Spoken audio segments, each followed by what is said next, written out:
Hello बच्चों, कैसे हो? टिक टाक हो? पढ़ाई शराई हो रहा है ना? चलो जी, ये है एरिथमेटिक प्रोग्रेशन का एक्सरसाइज 5.2 है ना। एक्सरसाइज 5.2 का क्वेश्चन कराऊंगा टेक्स्ट बुक का। अब क्वेश्चन आता है, सर ये आपने ये क्या किया? क्वेश्चन नंबर 7 से डायरेक्ट शुरू किया, क्वेश्चन 6 तक कहाँ गया? एक्चुअली क्या है ना, वो सब इम्पोर्टेंट नहीं है उतना, और इजी है ना, आप लोग आराम से कर सकोगे। ये मैं जो इम्पोर्टेंट है, इम्पोर्टेंट वाला को ही करा दूंगा। ओके, तो देखो क्या है question. Find the 31st term of an AP whose 11th term is 38 and 16th term is 73। तो मैंने यहाँ में पहले लिख के रखा। अब एक एपी है जिसका 11th टर्म क्या है? 11th टर्म हो गया 38, 16th टर्म क्या है? 16th टर्म हुआ 73। और उसने पूछा, क्या पूछा? उसने कहा कि find the 31st term, find the 31st term, 31st term को ढूंढना है ना। ये क्वेश्चन मार रही है। ओके, तो कोई भी टर्म को हम लोग ए एन से डिनोट कर सकते हैं। ओके, तो ए एन का formula A plus N minus 1 D, जहाँ में ए क्या है? First term, N number of the term मतलब पोजीशन, एंड डी हो गया कॉमन डिफरेंस। ठीक है, तो हम लोग लिखेंगे सबसे पहले A N is equal A plus N minus 1 D, है ना। कोई भी टर्म को हम लोग एन से ही लिखना पड़ेगा। ओके, अब एन कितना है, किसके लिए लिखना है हमको? इसके लिए, है ना, 11th टर्म के लिए लिखना है हमको। तो ए 11 लिखा, ए वैल्यू मालूम नहीं है, एन कितना हुआ? 11 हुआ, है ना। 11 माइनस 1 डी भी मालूम नहीं है। ओके, अब आपका ए 11 का वैल्यू क्या है? ए 11 मतलब 11th टर्म, और 11th टर्म मतलब 38। ओके, और ए प्लस यहाँ में आया 10 डी। दैट मीन्स क्या हुआ? ए प्लस 10 डी इजिकल 38 मिला हमको। ए प्लस 10 डी इजिकल टू 38। अब देखो, ए भी मालूम नहीं है और डी भी मालूम नहीं है, सो ये एक इक्वेशन बन के रह गया मेरे पास में। ओके, अब नेक्स्ट क्या है? फिर एक टर्म रह गया, है ना, उसको भी सेम ही इसी तरीके से लिखना है। Also A N equal to A plus N minus 1 D. Okay, अब हम लोग क्या लिखेंगे? अब इसको लेना है ना, 16th टर्म को। तो n is replace by 16 equal to a मालूम नहीं है, एन कितना हुआ? 16 हुआ, तो यहाँ में भी 16 आएगा डी। ओके, अब देखो एक 16 ए 16 ए 16 ए 16, 16 टर्म का वैल्यू क्या है? 73। तो यहाँ में इसका वैल्यू हमने लगा लिया, और ए प्लस ये कितना निकल के आया? 15 डी, ये निकल गया 15 डी, है ना। तो यहाँ में भी ए डी मालूम नहीं है ना, तो ए प्लस डी इजिकल 73 निकल के आया। तो therefore a plus 15 d is equal to 73, ये मेरा दूसरा इक्वेशन हुआ। ठीक है, अब क्या करना है? अब क्या करना है भाई? कुछ नहीं है। अब आप लोग pair of linear equation solve किया है ना। पेयर ऑफ लीनियर इक्वेशन में क्या हुआ था? क्या करता था हम लोग? एलिमिनेशन, है ना, सॉल्व करना है। तो दो इक्वेशन मिला, 2 वेरिएबल का एलिमिनेशन कर देना है। तो मैं यहाँ में लिखूँ, पहले इसको लिखा या उसका जो भी हो, ये है a plus 15 d is equal 73, equation क्या है? 2, है ना। और ये है second equation, a plus 10 d is equal 38, a plus 10 d is equal to 38, ये होगा first equation. Eliminate means minus कर दो, ऐसे कैंसिल हुआ। 15 डी माइनस 10 डी कितना होगा? 5 D is equal 13 minus 8, 5, 6 minus 3, 3। Okay, 5 से इसको काटा जाए तो कैंसिल किया जाए तो 7, दैट मीन्स डी निकाल के आया 7, डी का वैल्यू 7 मालूम हुआ। ओके, अब डी का वैल्यू किसी भी एक इक्वेशन में, या तो इक्वेशन 1 में या तो इक्वेशन 2 में यूज़ करने से मेरा ए बी निकल के आएगा। तो कोई भी एक इक्वेशन ले लिया मैंने, जैसे कि मैंने ले लिया सेकंड इक्वेशन, फर्स्ट इक्वेशन ले लिया, है ना। फर्स्ट इक्वेशन में ए प्लस 10 और डी का वैल्यू क्या है? 7, डी का वैल्यू 7 है 38। अब कितना 7 इंटू 10 70 इजिकल टू 38। अब a इजिकल टू 38 माइनस 70, तो a का वैल्यू कितना होएगा, माइनस ग्रेटर का साइन होगा ना, माइनस में ग्रेटर का साइन होता है, तो ग्रेटर का साइन आया और ये माइनस करने से मिलेगा 30 माइनस का 32। ठीक है, तो a और d तो ढूंढ लिया। अब हम लोग 31st टर्म को ढूंढ सकते हैं। ओके, अब इसको मैं मिटा दूंगा। नाउ फिर से लेना है ना, कोई भी टर्म के लिए an ई फॉर्मूला लेना है। और अभी ढूंढना है हम लोग को 31st टर्म को, तो यहाँ में 35 अब 1 आया। a कितना है, a का वैल्यू क्या है, माइनस का 32 प्लस n क्या है 31, तो n का वैल्यू 31 माइनस 1 एंड d क्या है 7 है। ओके, यार सॉल्व करने से जो वैल्यू होगा आंसर निकाल के 30 इंटू 7 माइनस 32 प्लस 7 3 जा 21, और इसको माइनस करने से 10 माइनस 2 8, ये 7 178 आ गया। ओके, तो क्या आया 31st टर्म का वैल्यू आया गया 178। ठीक है, और एक क्वेश्चन लेते हैं।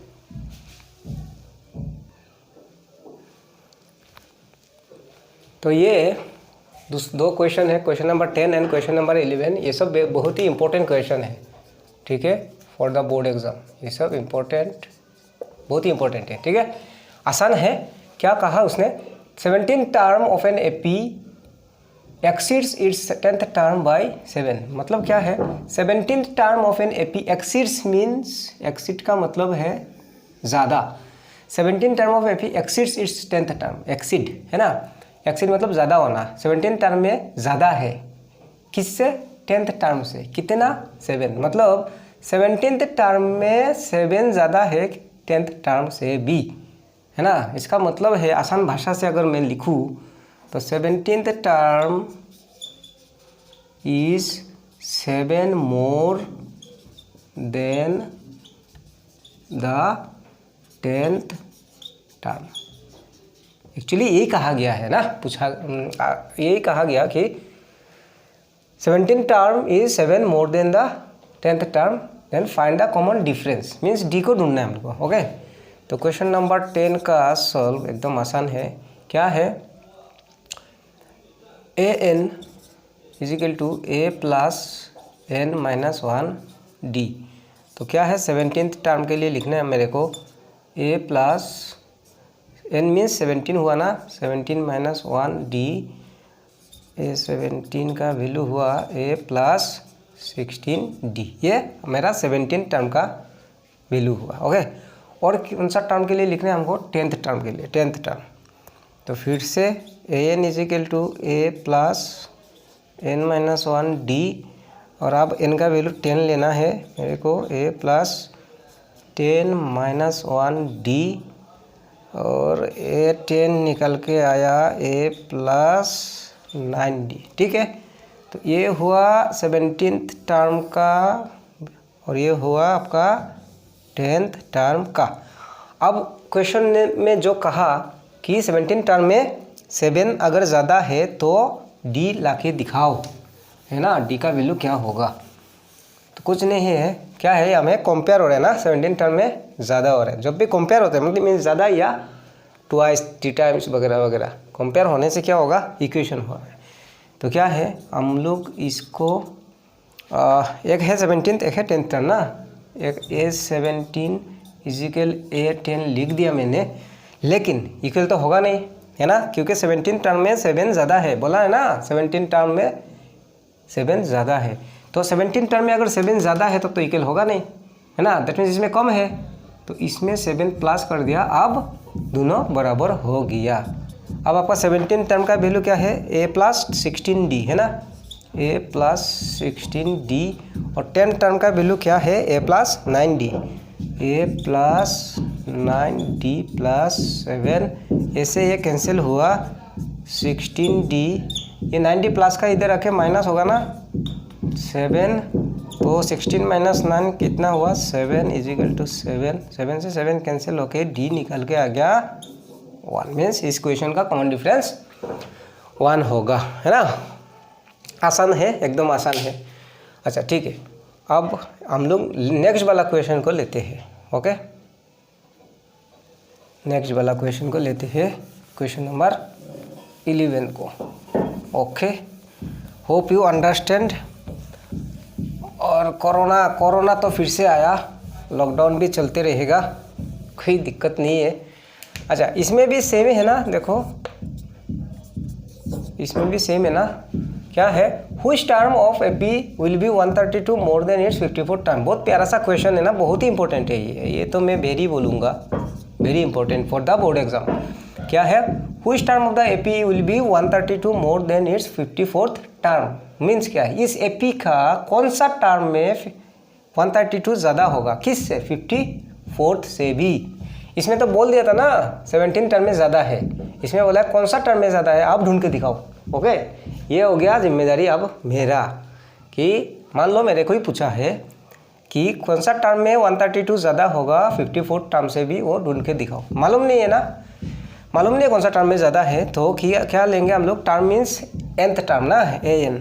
तो हम लोग बोलेंगे let the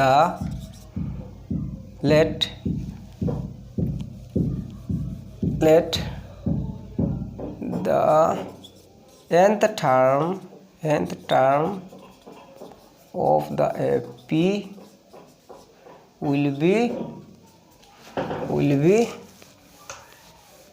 132 more than the 54th term. ठीक है, तो देखो क्या बोला मैंने कि कौन सा टर्म में 132 ज़्यादा है, 54 टर्म, कौन सा टर्म में 132 ज़्यादा है मालूम नहीं था, है ना। इसलिए जो मालूम नहीं है वो nth टर्म है एपी में। तो मैंने बोला let the nth term of the AP is 132 more than it's 54th term. Therefore अब nth टर्म कैसे है, nth टर्म मीन्स an, इसमें कन्फ्यूजन नहीं होना है। nth term means an is equal to a plus n minus 1 d। ये तो अच्छा ठीक है, एक सेकेंड। तो एपी दिया हुआ है ना, एपी अगर दिया हुआ होगा तो ए और डी ढूंढ लेना है ना। तो यहाँ में क्या हुआ, ए का वैल्यू हुआ 3 और डी का वैल्यू क्या हुआ, डी मतलब a2 minus a1, that means a2 क्या है 15 माइनस यार ये हुआ 3, तो 15 माइनस 3 हुआ 12। ओके, अब मैंने बोला ना nth term of the AP is 132 मोर, तो नाउ आप फिर से वही है, कंपेयर हो रहा है ना, nth टर्म में ज़्यादा है, तो ये हो गया nth टर्म कंपेयर हो रहा है किसके साथ, 54th टर्म। ओके, तो जबकि मैंने बोला ना nth टर्म में ज़्यादा है, तो इसमें 132, इसमें कितना ज़्यादा होगा 132, दैट मीन्स इक्वल नहीं होगा ना, तो इसमें 132 प्लस कर दिया, इसमें ज़्यादा था इसमें कम है ना, तो इस जिसमें कम है प्लस कर दिया, अब तो बराबर हो गया। अच्छा चलो, अब nth टर्म मीन्स क्या है। अच्छा, एक मज़ेदार चीज़ सिखा के देता हूँ मैं, जैसे कि an is equal to a plus n minus 1 d है ना। तो देखो एकदम शॉर्टकट ट्रिक है, अगर ये 4 लिया मैंने तो a प्लस n का वैल्यू क्या हुआ 4 माइनस 1 d, तो क्या मिला, ये तो a है और ये 4 माइनस 1 3 इंटू डी 3d, तो n क्या लिया गया था 4, d कितना हुआ 3, क्योंकि n जो भी लिया जाएगा उससे 1 हमेशा सब्ट्रैक्ट होगा, है ना, सब्ट्रैक्ट होके d आएगा।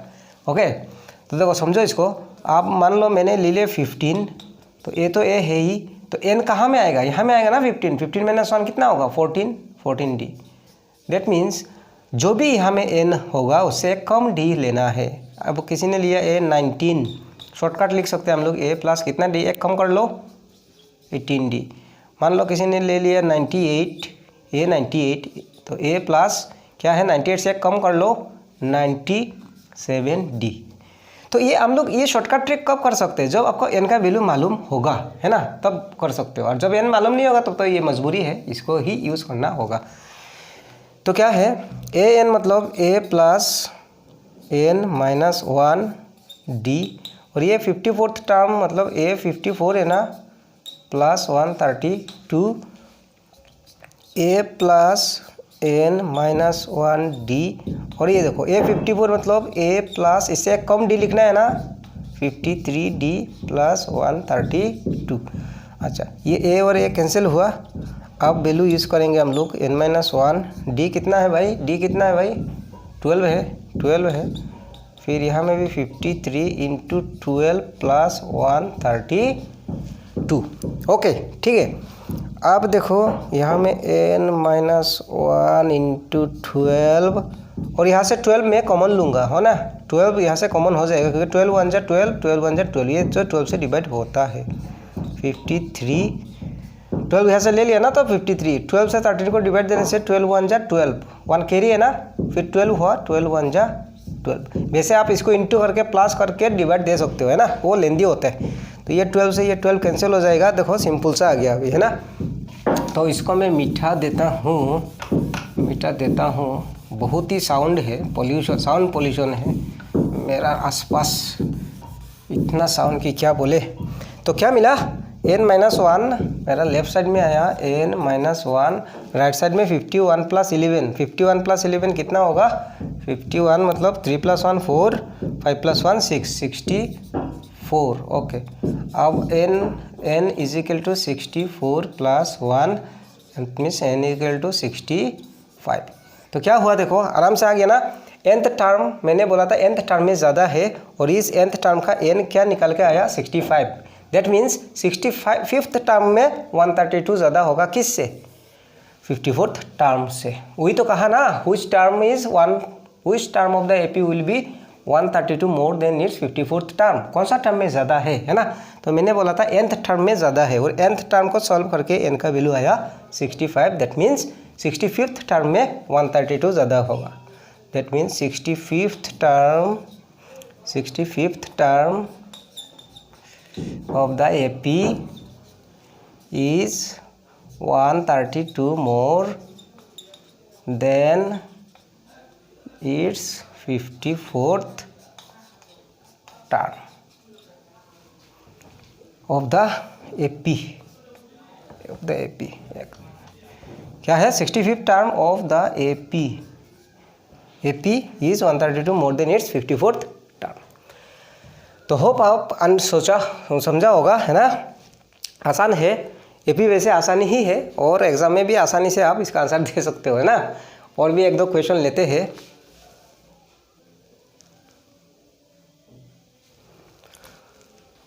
ठीक है, तो ये है क्वेश्चन नंबर 13, हो ना। ये क्वेश्चन नंबर 13 मैंने लिख ही दिया, मोस्ट इम्पोर्टेंट। ये बहुत बार बोर्ड एग्जाम में आया हुआ है, ठीक है, बोर्ड एग्जाम में बहुत बार आया हुआ है। क्या है, how many 3 digit numbers are divisible by 7।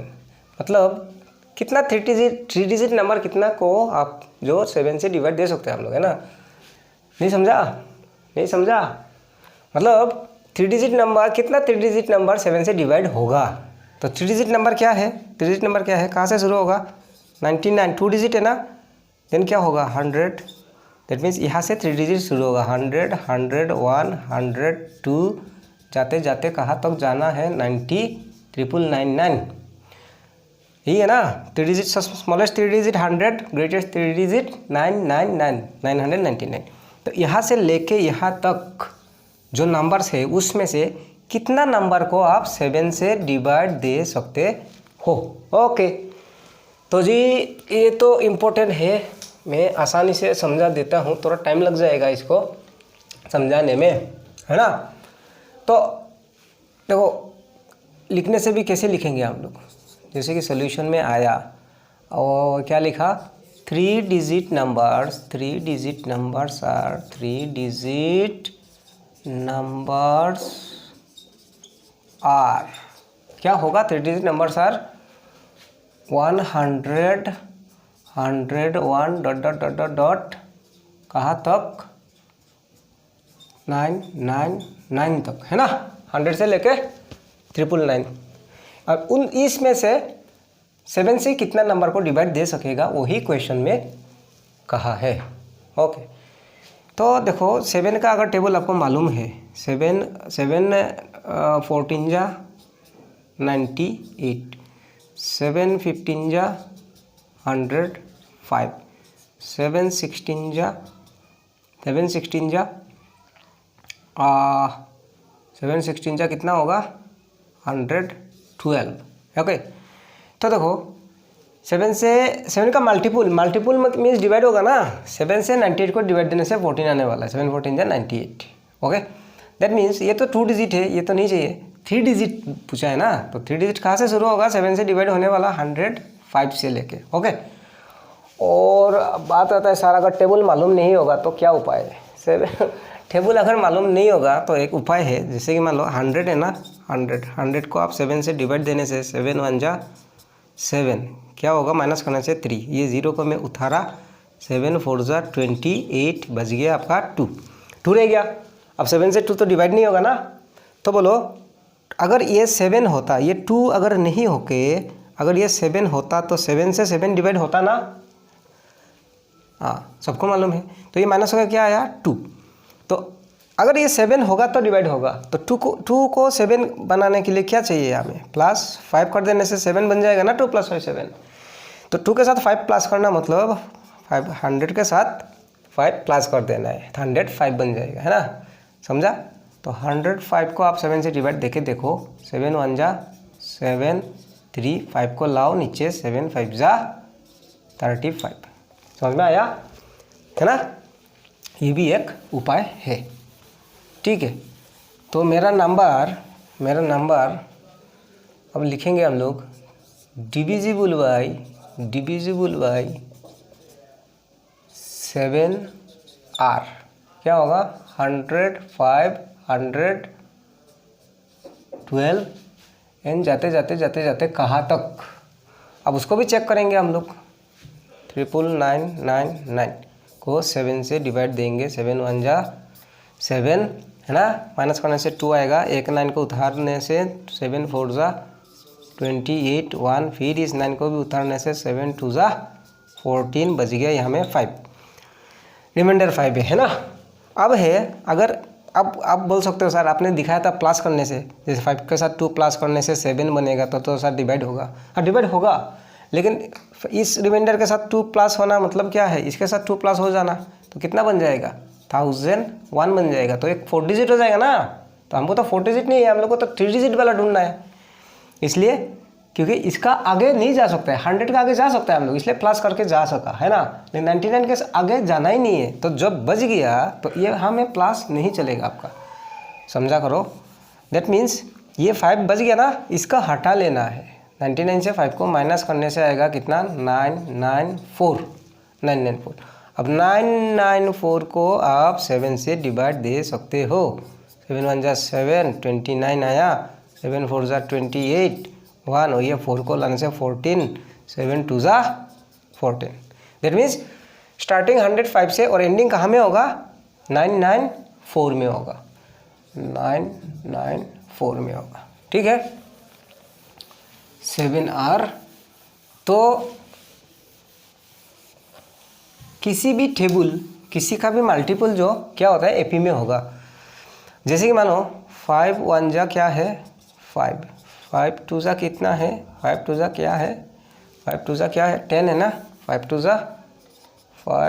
जा 10 है, 5 3 जा 15 है। अब देखो क्यों एपी होगा, 10 से अगर 5 माइनस करने से क्या आएगा 5, फिर 15 से 10 माइनस करने से क्या आएगा 5। नहीं समझा ना, ठीक है कोई बात नहीं। देखो एपी मीन्स कॉमन डिफरेंस है ना, एपी मीन्स कॉमन डिफरेंस है, ये दोनों का डिफरेंस क्या है 5, ये दोनों का डिफरेंस क्या है 5, तो हुआ ना एपी। तो ये भी तो 7 का मल्टीपल ही है, डिविजिबल और मल्टीपल सेम है, तो डिविजिबल बाई 7 ये है, तो ये भी एपी में होगा, क्योंकि यहाँ चेक ही कर लो, इसको माइनस करने से 100, तो यहाँ में तो 2 ही नंबर लिखा आपने, ठीक है।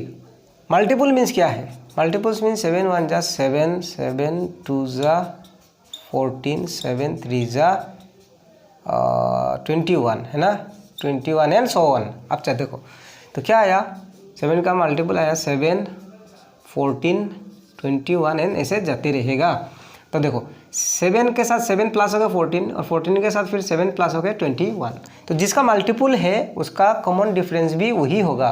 जैसे 7 का मल्टीपल्स है ना, तो ये दोनों का डिफरेंस भी 7 होगा, ये दोनों का डिफरेंस भी 7 ही होगा। अब 5 का मल्टीपल्स उठाओ 5 का डिफरेंस होगा, ठीक है। तो ये कोई कन्फ्यूजन नहीं होना है, ये 7 का मल्टीपल्स है इसलिए यहाँ में डिफरेंस 7 ही होगा। तो इसको अगर एपी में लिख दिया मैंने, क्या है 100, 100, 105, 105, देन 7 प्लस हो गया 112, देन 7 प्लस हो गया 119 एंड हुआ जाके 994 में। ओके, तो आप एपी मिले आपको। एपी मिलने से क्या हुआ, ए हुआ आपका 105, डी लाना है, डी लाना है मतलब पीछे से माइनस है ना, 112 माइनस 105 इजिकल 7 हुआ। ओके, अब हुआ यहाँ में कितना टर्म है। अगर किसी ने बोला कि ये जो है वो 105th टर्म है, ये तो लास्ट है ना, ये 105th पोजीशन में है। अगर ये 105th पोजीशन में है दैट मीन्स टोटल टर्म कितना हुआ, 105 ही तो हुआ ना, नहीं समझा। फर्स्ट सेकंड थर्ड ऐसा काउंट कर करके यहाँ में आके 105 मिला इसका पोजीशन, दैट मीन्स यहाँ में टोटल नंबर कितना हुआ, 105 ही तो हुआ। इसका मतलब हुआ यहाँ में टोटल कितना नंबर जानने के लिए ये कहाँ में है, इसका पोजीशन जानना पड़ेगा, है ना। और किसी का पोजीशन जानने के लिए इसका पोजीशन मालूम है, पोजीशन मालूम नहीं है, जिसका पोजीशन मालूम नहीं है उसको ही nth टर्म बोला जाता है और जिसको an से डिनोट किया जाएगा, जिसका formula a + n-1 d। Confusion नहीं होना है, जिसका पोजीशन मालूम नहीं है उसको भी an से ही लेना है nth टर्म, ठीक है। अब हुआ an = 994 है ना, और an means a + n-1 d = 994। a का वैल्यू क्या है 105 लगा लेना है, n ढूंढना है और d का वैल्यू 7 है। ओके, 994। अब इस 105 को मैं उधर माइनस करा दूंगा। ओके, 994 माइनस 105 जाके इधर माइनस होगा, होने से n-1, ये n है ना, x जैसा x नहीं है। अरे यार स्पीड से लिखने का कारण ऐसा हो रहा है। n-1 × 7 = 14 - 5, 14 - 5 9, 8 और 9 - 1 8। 7 से काटो इसको कैंसिल, 7 1 जा 7, 8 में 7 दैट मीन्स 1 बच गया ना, कैरी 18, 18 होने से 7 2 जा 14, 18 में 14 हुआ मीन्स 4 कैरी 49, 7 7 जा 49। अगर आप ऐसे नहीं सकते हो तो ऐसा लॉन्ग डिवीजन में करके देख लो, ओके। अच्छा, तो अब क्या हुआ, n-1 = 127 आया, है ना। अच्छा जी, तो n = 127, ये -1 आके इधर हुआ प्लस। अब देखो आया ना 128, ठीक है, क्या आ गया 128। तो ये n किसके लिए था, इसका पोजीशन मालूम नहीं था ना, इसलिए इसको हम लोग ने पोजीशन मालूम नहीं था इसलिए n ही रह गया था। उसी को सॉल्व करते हुए n निकल के आया 128। दैट मीन्स इसका पोजीशन कहाँ में है, 128 में। दैट मीन्स यहाँ में टोटल 128 नंबर्स है। तो 120 अगर 128 नंबर में आया पोजीशन में, दैट मीन्स यहाँ में टोटल 128 टर्म है। तो जी इसका आंसर तो फिर निकल के आया ना, क्या है टोटल 128 3 डिजिट नंबर को हम लोग 7 से डिवाइड दे सकते हैं। सो 128 3 digit numbers are divisible by 7। लो जी लो, आपका आंसर आया है ना, समझा होगा। समझने से तो अच्छा है यार, समझ में तो आ ही गया होगा ना। ओके, और एक क्वेश्चन लेते हैं, ठीक है जी। तो ये भी एक बहुत ही इंपॉर्टेंट क्वेश्चन है ना। मैं जो भी क्वेश्चन करा रहा हूँ वो सभी इंपॉर्टेंट है, ठीक है। ध्यान से आपको देखना है, प्रैक्टिस करना है एग्जाम से पहले या एग्जाम का टाइम में प्रैक्टिस करके जाना है। तो इसको देखो क्या बोला उसने, बोला for what value of n the nth term of the APs this are equal. Means यहाँ में दो एपी है, ये एक एपी, ये भी एक एपी है। अब क्या कहा उसने कहा कि ये दो एपी का कौन सा टर्म जो इक्वल होगा, है ना। इस एपी और वो एपी, ये भी देखो इंक्रीज होके जा रहा है ना, 2 प्लस होके जा रहा है, 63, 65, 67 आगे बढ़ इंक्रीज हो रहा है ना। ये भी इंक्रीज हो रहा है, इंक्रीज होते होते होते होते कहीं ना कहीं जाके दोनों का वैल्यू कहीं ना कहीं सेम होगा। ओके, आगे जाके कहीं में सेम बन जाएगा। अब वो कहाँ में बनेगा, है ना, कहाँ में बनेगा। तो कहाँ में बनेगा वो तो मालूम नहीं है ना, हमको भी मालूम नहीं है, आपको भी मालूम नहीं है। सो जो जिस टर्म का बारे में मालूम नहीं है उसको हम लोग क्या कहते हैं, ऑफ कोर्स आपको मालूम है ना, nth टर्म। तो क्या बोलेंगे हम लोग यहाँ में, let nth term of both the APs are equal. और तो इसका मतलब क्या निकाल के आया कि भाई जब मेरे को मालूम ही नहीं है कहाँ में इक्वल होगा कौन सा टर्म, तो वो जब मालूम नहीं होगा उसी को ही nth टर्म कहा जाता है। तो मैंने बोला let nth term of both the APs are equal, कि उसका nth टर्म दोनों का nth टर्म इक्वल होगा, है ना। अब हुआ nth टर्म। अब देखो एपी दिया है ना, एपी देने से मैंने कहा है ना, एपी देने से ए और डी ला देना है आपको।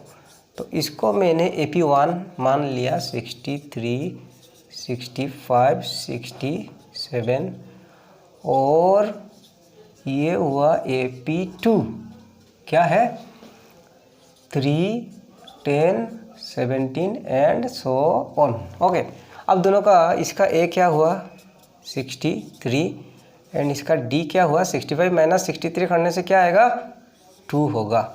अच्छा, इसका ए क्या हुआ 3 हुआ, डी कैसे होगा, डी कैसे होगा, डी होगा 10 माइनस 3 कितना होगा 7 होगा, है ना। तो इसका फर्स्ट टर्म 63, कॉमन डिफरेंस 2, इसका first term 3 and difference is 7। Okay, अब हुआ देखो ये दोनों एपी सेम है क्या, ये दोनों एपी सेम है क्या। ये 63 से शुरू हुआ और 2 है इसका डिफरेंस, और ये 3 से शुरू हुआ और डिफरेंस हो गया 7। इसका कॉमन डिफरेंस 2, इसका common difference 7, that means both the APs are different. Okay, तो देखो इसको अगर आपने इसका टर्म को फर्स्ट टर्म को अगर ऐसे डिनोट किया तो उसका फर्स्ट टर्म को भी आप ऐसे डिनोट करने से गलत माना जाएगा, है ना। मार्क काट सकते हैं बोर्ड एग्जाम में, क्योंकि दोनों अलग है ना। तो देखो कुछ हटके दिखाना है, मीन्स कुछ अलग दिखाना है ना। तो इसको ए डी सेम लेने दो, और अगर सेम अलग दिखाना है तो आप यहाँ में डैश लगा लो। ओके, मतलब ये अलग है कि यहाँ का ए का वैल्यू 63 और ए डैश का वैल्यू 3 है ना। ओके, अब क्या कहा nth term of both the APs are equal, इसका nth टर्म ढूंढेगा, nth टर्म मीन्स an। तो an होने से क्या हुआ a plus n minus 1 d। अब a का वैल्यू क्या है 63 प्लस nth टर्म, n तो मालूम नहीं है ना, n तो मालूम करना है हम लोग को। तो 63 हुआ, n तो जैसा का वैसा, d क्या हुआ इसका 2 हुआ। तो 63 प्लस 2 ऑफ n माइनस 2 1 जा 2। 63 से 2 माइनस करने पे मिलेगा 61 और ये है 2n। ये हुआ इसका nth टर्म, इस एपी का nth टर्म, है ना। और इसका भी an क्या होगा a plus n minus 1 d। तो दोनों अलग है ना। इसका फर्स्ट टर्म को हम लोग ऐसे डिनोट किया और इसका डिफरेंस को d से, इसका फर्स्ट टर्म को हम लोग a डैश से किया है ना, तो इसको डैश देंगे और इसका डिफरेंस को हम लोग d डैश से डिनोट किया। ओके, अच्छा, इसका कितना वैल्यू है a डैश हुआ 3, n मालूम नहीं है और d क्या हुआ 7 हुआ। ओके ओके जी, okay 7 into n 7n minus 7। अच्छा, 7 और 3 माइनस होने पे, है ना, प्लस 3 है ना, ये 3 माइनस 7 क्या होगा 7 माइनस 3 मीन्स 4, और माइनस करने पे ग्रेटर का साइन, है ना, सबको मालूम है ना, ग्रेटर का साइन लगते हैं सब्ट्रैक्ट में, तो है माइनस का 4। ओके, तो देखो इसका nth टर्म 61 + 2n, इसका nth टर्म क्या आया 7n - 4 होगा। और हम लोग ने बोला nth term of both the APs are equal, that mean दोनों का nth टर्म इक्वल है ना। अब ये दोनों वैल्यू इक्वल बोल देने से सॉल्व हो जाएगा। Now 7n - 4 = 61 + 2 of n। अब ऐसा मन में क्वेश्चन आ सकते हैं किसी का कि सर आपने इसको पहले लाया तो उसको पहले लिखना था ना, यहाँ में उसको बाद में लाया तो उसको बाद में लिखना था ना। कोई बात नहीं यार, दोनों इक्वल है ना, दोनों इक्वल है ना। अगर हमने लिखा 2 = मान लो 3 - 1 है ना, ये वैल्यू और ये वैल्यू इक्वल है ना, तो इसको अगर 3 - 1 = 2 लिख दिया तो भी कौन सा महाभारत हो गया है ना। बात तो एक ही तो है। अब इस 61 + 2n को हम इसको पहले और इसको बाद में लिख सकते हो, या फिर इसको पहले इसको बाद में, कोई प्रॉब्लम नहीं है, जिसका जैसा मर्जी। तो देखो अब 7n, ये 2n इधर आके माइनस हुआ और ये है 61 और -4 आके यहाँ में प्लस हुआ। ओके, मेरा जगह का थोड़ा कमी है। 7n - 2n क्या हुआ 5n, यहाँ में आया 5n = 61 + 4 कितना होगा 65 और 5 13 जा 65, तो n निकल के आया 13। तो देखो क्या सिंपल से आंसर आया हुआ है। क्या है, मैंने बोला था n टर्म इक्वल, दोनों का n टर्म को लाया इक्वल बोला था, बोल के इक्वल लिखा और ये निकल के आया n का वैल्यू 13। दैट मीन्स दोनों का 13th टर्म जो इक्वल होगा, है ना। आसान है ना, 13 टर्म इक्वल होगा। तो अगर ये क्वेश्चन बोर्ड एग्जाम में आया तो आपको कोई भी क्वेश्चन, आप n लाया है 13, दैट मीन्स अब बोलना है हमें therefore 13th term of both the APs are equal. Okay, ठीक है जी। क्वेश्चन बहुत इंपॉर्टेंट है, सो आप इसको ज़रा सा प्रैक्टिस करना। ओके, लास्ट एक क्वेश्चन है, लेंगे हम लोग। तो जैसे कि आप देख पा रहे हो कि ये क्वेश्चन नंबर एक्चुअली क्या है, क्वेश्चन नंबर 17 है ना। ये भी बहुत बार बोर्ड एग्जाम में आया हुआ है। Find the 20th term from the last term of the AP. क्या है, एकदम सिंपल सा है ना, एकदम आसान है। देखो, find the 20th term from the last term of the AP. Okay, अब इस क्वेश्चन में अगर ऐसा बोला जाता कि find the 20th term, find 20th term of the AP, तो 20th टर्म इन जनरली ये first term, second term, third term, इसको फर्स्ट टर्म मान के जाता हम लोग, है ना। लेकिन इसमें देखो डायरेक्शन दिया है ना, find the 20th term from the last term of the AP. That means आप इधर से, ये स्टार्टिंग से हो जाएगा ना, फर्स्ट, सेकंड, थर्ड, लास्ट, है ना। समझ में आ रहा है ना। लेकिन आपको क्या डायरेक्शन बोला कि नहीं, आप पीछे से आओ, पीछे से आके 20th टर्म को ढूंढ के दिखाओ, है ना। तो पीछे से अगर आना है, देखो तो फर्स्ट, सेकंड, थर्ड ऐसे करके काउंट आना है। दैट मीन्स फर्स्ट टर्म क्या होगा 253, है ना। तो इसको अगर सॉल्व करना है तो क्या लिख देंगे हम लोग, from the last term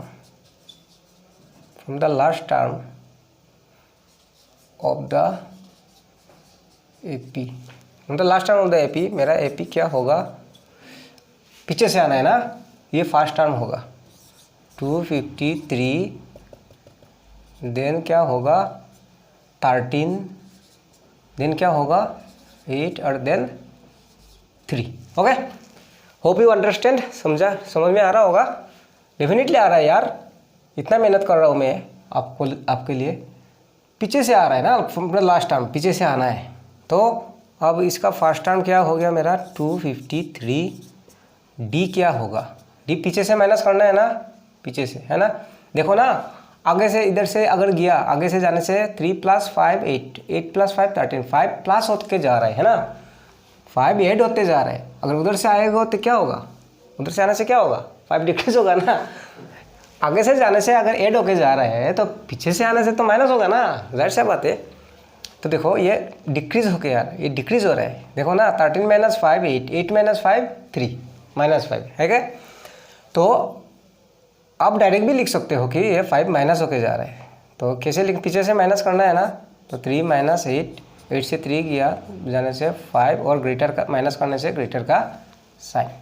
okay, तो आगे से जाने से प्लस होते जा रहा है और पीछे से आने से क्या होगा, ये माइनस होके आएगा ना। इधर से प्लस होके जा रहा है, इधर से आने से क्या हो रहा है, कम होके आ रहा है ना। ये इंक्रीजिंग ऑर्डर में है, इधर से आने से डिक्रीजिंग ऑर्डर में है, मतलब डिक्रीज में माइनस होके आ रहा है। ठीक है, अब ये हो गया, डी हो गया। अब 20th टर्म को ढूंढ लेना है। तो सिंस कोई भी टर्म को हम लोग an से लिखेंगे, a plus n minus 1 d, और इसका कौन सा टर्म ढूंढना है मेरे को, 20th टर्म। 20 आया, n का वैल्यू, a का वैल्यू है 253 plus n is replace by 20, n का वैल्यू 20 हुआ ना, तो यहाँ में भी n का वैल्यू 20 माइनस 1, और d क्या है जी, माइनस का 5, ठीक है। तो 253 प्लस 19 इंटू माइनस 5, 253 और प्लस माइनस 19 5 95, और 13 माइनस 5 8 हुआ, 14 माइनस 9 5 हुआ, और ये है 1। ओके, तो क्या आया, इस AP का अगर लास्ट टर्म से गिना जाए तो 20th पोजीशन में जो वैल्यू होगा वो होगा 158। ओके, दैट मीन्स अब लिखना है therefore 20th term from the last term of the AP is how much, 158। लो जी, लो हो गया सॉल्व, बल्ले बल्ले, है ना, सॉल्व हो गया। तो और क्वेश्चन को लेते हैं। ये तो फिलहाल इस एक्सरसाइज का जो इम्पोर्टेंट क्वेश्चन था वो मैंने करा दिया है ना, और बाकी सब इजी है, आप लोग देख लेना। ओके।